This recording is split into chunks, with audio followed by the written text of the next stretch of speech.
When it comes to the average person, we have standards when it comes to anything. Yes, even if the standards are really low, you still got them. Whether it's doing tasks or enjoying hobbies a certain way that fits around this standard we've created. It can get a bit pretentious, but having standards is absolutely not a bad thing to have. But on those rare occasions, we'll disregard these standards to enjoy this little scandalous thing. Could be that chocolate bar you told yourself you can't have. Or it could be letting out one racial slur slip out during a heated match of League of Legends, which at that point I would be more concerned about you playing that dog shit game rather than saying the N-word. We would call these things guilty pleasures. The things we enjoy in private that we don't want others knowing about. Gentlemen? Today I'm unveiling a new series to you called Guilty Pleasures, where I share with you the TV shows or movies I would consider guilty pleasures. The kind of media, no, not that kind of media, that I find to be entertaining but wouldn't recommend to anyone, let alone tell anyone I watch said show or movie. They could be underrated bangers or just plain bad shows, but regardless, I usually keep them to myself. Until now. Hey, you're not supposed to be in this video, get the fuck out of here! Sorry about that. Anyways, for our very first Guilty Pleasures episode, we'll be talking about the show on YouTube, Helluva Boss. Before there was Helluva Boss, there was Habs'in Hotel, which in my opinion wasn't really great, but it was picked up by 824. My all-time favorite movie production studio. I just can't help but to pay attention to the future Has-Been Hotel. But once VisiPop, the artist behind the shows, released the pilot episode of Helluva Boss, I was already thinking it was going to blow doggy cheeks, but to my surprise, it was actually pretty good. I found myself watching all 7 episodes in Season 1 and awaiting the new episodes in Season 2 to drop. The pilot revolves around these little impish demons that makes a living off the assassinating of living people on Earth. They teleport from hell to the living world to kill people who were marked by a demon. Is the concept my cup of tea? Nah, not really, but I think it does a pretty good job at executing the idea on screen. The voice acting brings a lot of flair to the show. You have people like Brandon Rogers and Richard Stevens Hortovitz lending their talents to the show, which is really awesome to see these two different personalities clashing together to form some fun interactions. Everyone else did a decent job keeping up with these two titans, but nah, for real, the voice acting adds to one of the reasons why I like Helluva Boss. The characters in the show are pretty charming. While the writing isn't gold, which I'll explain more later on, I do think the writers did a good job making the recurring characters in Helluva Boss enjoyable.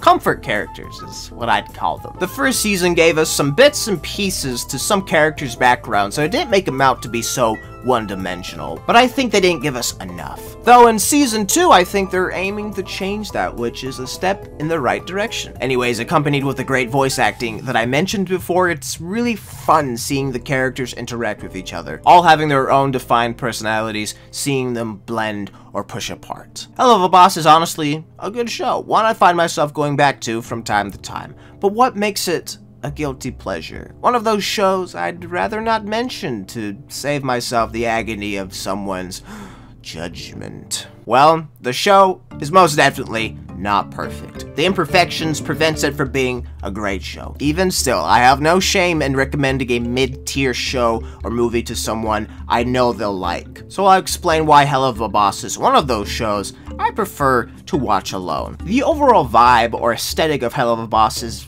immature, and I mean that in a bad way. The show goes out of its way to be edgy when it doesn't really need to be edgy. That I will say is understandable with context, which is Helluva Boss is overly edgy because it's trying not to be flagged as kids content by YouTube. I know some of you are scoffing at me right now since I said the show is too edgy. Well, myself am an edgy individual as well. Look, goat fucker, there are different types of edgy. My kind of edgy is the 2016 era, and Helluva Boss is goth, moody edgy. It has that teenage angst feel to it that becomes uncomfortable at times. Like Hot Topic or Spencer's level of angst. Personally, I think I could look past the thick prepubescent stench if they threw in a slur at least once in each episode. I know, Has-Been Hotel ran into some trouble when they used the word faggot, which I find insane. It's hell. Do you really think that they're gonna be all PC liberal friendly down there? Look, I'll tell you what,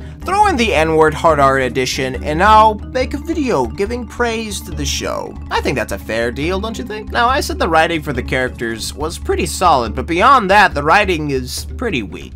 There's so much that I want to know more about the world Helluva Boss takes place in. Yes, I know what hell is, thank you, but I want to know more of Fizzy Pop's take on hell. Sadly, we don't get a lot of world-building aspects in the show. Most of the time, the show takes place on Earth, which makes sense given the premise of the show, but honestly, it's kind of boring. Speaking of boring, the plot for the majority of the episodes are kind of boring. If it wasn't because of the characters, I would have written off Helluva Boss as a bad show and stopped from the very first episode. I can't emphasize enough that the characters do most of the heavy lifting in the show. There's a lot of questionable moments when it comes to plot points. For example, in one of the episodes, there's an organization of paranormal hunters whose primary means of defense is old Japanese-style melee weapons, while the gang has shotguns. Oh, but the show is very much self-aware about this, and the explanation that they gave was the Japanese weapons are cool. Do you see where I'm coming from now? I will say, there are some neat moments in the series, but they're few and far in between. It's like the writers first thought up with the really cool action sequences and then said, shit! How were we gonna get to that point? So they threw in some boring stuff in place in the meantime. Season 2 isn't looking too promising from the first 2 episodes already released, sharing the same issues from the last season. I hope somewhere in Season 2 or Season 3 that things will get better writing-wise and plot-wise. The sexual themes definitely plays a big part of me never wanting to share this show with any of my comrades. I'm no prune, quite the opposite actually. Sexual content in a show or movie isn't going to stop me from telling a friend to watch it, unless it's oversaturated with lewd things. Helluva Boss is too sexual for its own good. I get that's the main appeal of the show for most people, but it can be done better. Gotta bring it back to the whole teenage angst point, because it plays a lot into the overly sexual point. The show has a heavy focus on sex being one of the naughty demon things, when there are plenty of other subjects that the show can dive into, like greed or slothfulness. The show has so many sexual innuendos and they're so blatant, they just might as well show a sex scene at that point. If they did the more promiscuous parts of the show more tastefully or, in quotations, intelligently, then I think it could be easily forgiven. I'm not the biggest fan of the animation style Fizzy Pop went with for the show. Sure, the demons and monsters look great in the art style, but when they start drawing humans, it doesn't look very promising. It's very bland at best. If you would have shown me a picture of a human from Helluva Boss without knowing anything about the show, I would have thought you pulled that picture from Divine Art that some 16-year-old drew. I can't slam the show too much on this point. It's a show on YouTube made by YouTubers, and the quality is on par with what you'd expect. Before I end the video, I gotta remind y'all that I don't think the show is bad. Helluva Boss is a fun show to watch when you got free time to waste.